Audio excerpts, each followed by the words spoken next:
ओम श्री गुरुवे नमः। ईश्वरो गुरुआत्मेति मूर्तिभेदो विभागिने व्योमवत् व्याप्तदेहाय श्रीदक्षिणामूर्ते नमः। ओम स्वस्ति न इंद्रो वृद्धश्रवाः स्वस्ति नः पूषा विश्ववेदाः स्वस्ति नस्तारक्षो अरिष्टनेमिः स्वस्ति नः बृहस्पतिर्दधातु। ओम शांति शांति शांति। ओम प्रणाम भगवान। वेदांत दीपिका परमहंस स्वामी श्री योगानंद जी महाराज, जिनको आलू वाले बाबा भी कहते हैं भगवान, और हमारा 13वां टॉपिक चल रहा है जिसका नाम है कि जीव का शरीर से निकलना, जीव का शरीर से निकलना। तो प्रश्न है कि भगवान जीव मरने के समय किस प्रकार जाता है। तो यहाँ पर स्वामी जी ने बताया कि भाई जो ये कर्मों की गति होती है बहुत ही जो है सूक्ष्म होती है, और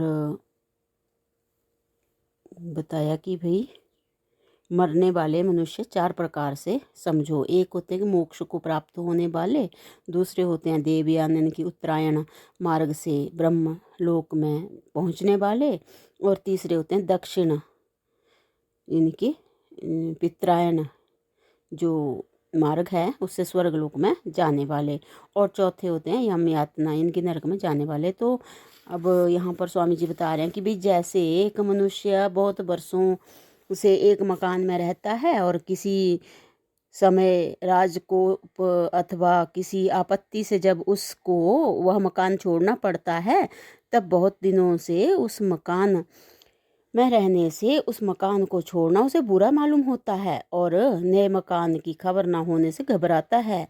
इसी प्रकार जीव की मूर्छा समझो।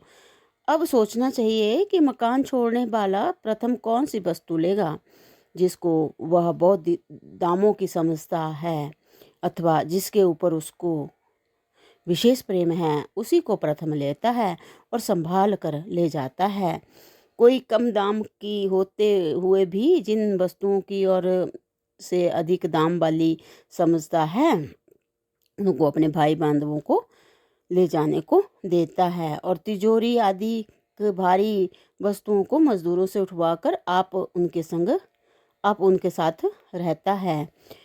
इस प्रकार पुराने मकान से सामान ले जाता है, अथवा यूँ समझो कि पास के 2-3 मकान छोड़कर पीछे के एक मकान में आग लग जाए, तो जिस प्रकार एक आदमी अपना सामान निकाल करके जाता है, इसी प्रकार मरने वाला जीव अपने सब संस्कार रूप समान शरीर छोड़ने के समय साथ ले जाता है, जो आग लगने पर दूसरे मकान में जाने का अवसर न मिले तो मार्ग में सामान एकत्र करके बैठ जाता है। जो आग लगने पर दूसरे मकान में जाने का अवसर ना मिले तो जो है वो मार्ग में सामान एकत्र करके बैठ जाता है, और जब तक दूसरे मकान का प्रबंध हो तब तक जो है 1-2 दिन तक मार्ग में ही रहना पड़ता है। इस प्रकार मार्ग में रहना प्रेत योनि में रहना समझो।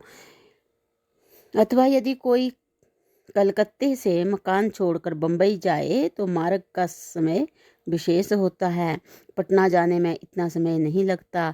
इसी प्रकार मरने के पश्चात कभी जन्म होने में विलंब होता है और कभी शीघ्र जन्म हो जाता है। यह बात प्रत्यक्ष स्थूल में मालूम नहीं हो सकती। इसी कारण से शास्त्रकारों ने जो है श्राद्ध आदि क्रिया का समय समानता से 1 वर्ष रखा है। जब एक स्थान से दूसरे स्थान की बदली होती है, तब सब सामान व्यवस्था पूर्वक रखा जाता है। जो सामान नित्य काम में आने वाला होता है वह इस प्रकार रखा जाता है कि शीघ्र मिल जाए, और दूसरे वर्ष के काम में आने वाला सामान ऐसे स्थान पर रखा जाता है कि कभी कभी मालूम भी नहीं रहता कि वह सामान है भी या नहीं। इसी प्रकार सब कर्मों के दो भाग हो जाते हैं, एक शीघ्र काम में आने वाले और दूसरे देर में काम में आने वाले। जो शीघ्र ही काम में आने वाले कर्म हैं वे ही प्रारब्ध हैं, और गुप्त रूप से रहकर देर में काम में आने वाले कर्म संचित हैं। जब वे पककर फल देने को प्रवृत्त होंगे तब उनकी संज्ञा प्रारब्ध हो जाएगी। जिस समय शरीर प्राप्त होकर पके हुए कर्मों का भोग कूदता है, उस समय भोग के साथ जो आसक्ति होती है वह आगामी कर्म रूप हो जाती है। जब तक शरीर है तब तक वे कर्म आगामी कहलाते हैं, और जब सब कर्म एकत्र हो जाते हैं तब उनमें से पके हुए कर्म प्रारब्ध में परिवर्तन हो जाते हैं और बिना पके हुए संचित होकर पड़े रहते हैं। इस प्रकार का कर्म और शरीर का परिवर्तन जन्मने वालों का होता है। जिसको उत्तरायण मार्ग कहते हैं उसका दूसरा नाम देवयान तथा आर्चरित मार्ग भी है। तो स्वामी जी आगे बता रहे हैं कि शुभ कर्म और ज्ञान के संस्कार वाले की यह गति प्राप्ति होती है। शुभ कर्म और ज्ञान के संस्कार वाले की यह गति प्राप्ति होती है। इसको मार्ग व संस्कृति भी कहते हैं। उत्तर की तरफ जाने का मार्ग होने से उत्तरायण कहलाता है। उत्तर शुभ होता है, दक्षिण अशुभ होता है, इसलिए उत्तरायण की अपेक्षा दक्षिणायन जो है वो हल्का है। उत्तरायण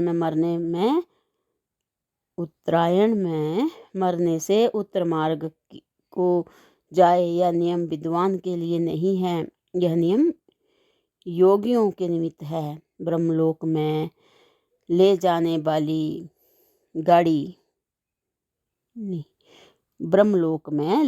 वाली नाड़ी से योगी ब्रह्मलोक को प्राप्त होते हैं। वे अग्नि ज्योति दिन शुक्ल पक्ष और उत्तरायण से जाते हैं। योगी जो है ब्रह्मलोक में ले जाने वाली नाड़ी से योगी ब्रह्मलोक को प्राप्त होते हैं। वे अग्नि ज्योति दिन शुक्ल पक्ष और उत्तरायण से जाते हैं। दक्षिणायन से जाकर योगी चंद्र की ज्योति को प्राप्त होकर कर्मानुसार स्वर्ग का फल भोग कर फिर लौट कर आते हैं। वे अग्नि धूमर रात्रि कृष्ण पक्ष और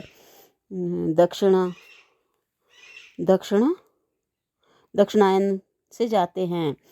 वहाँ जीव पुण्य फल भोगने के निमित्त जाते हैं। देवायन इनके ब्रह्म सूत्र से निश्चय हुआ कार्य ब्रह्म की प्राप्ति है। देवायन जो है कार्य ब्रह्म की प्राप्ति है। यह क्रम मुक्ति है जिसका क्रम यह है: दिन पक्ष षट मास संवत्सर देवलोक वायुलोक आदित्य चंद्र विद्युत वरुण इंद्र प्रजापति और ब्रह्मलोक। जिस समय ज्ञान प्राप्त होकर जीवन मुक्ति प्राप्त होती है तब ज्ञानी पुरुष का देवायन मार्ग समाप्त हो जाता है और विदेह कैवल्य में सद्धो मुक्ति। स्वामी जी यहाँ पे बता रहे हैं कि जिस समय ज्ञान प्राप्त होकर जीवन मुक्ति प्राप्त होती है तब ज्ञानी पुरुष का देवायन जो मार्ग है वो जो है समाप्त हो जाता है और विदेह कैवल्य में सद्धो मुक्ति में उसको मार्ग अवशेष नहीं रहता। तो भगवान इससे आगे की व्याख्या जो है वो अगले सत्संग से कंटिन्यू करते हैं। प्रणाम भगवान। ओम शांति शांति शांति।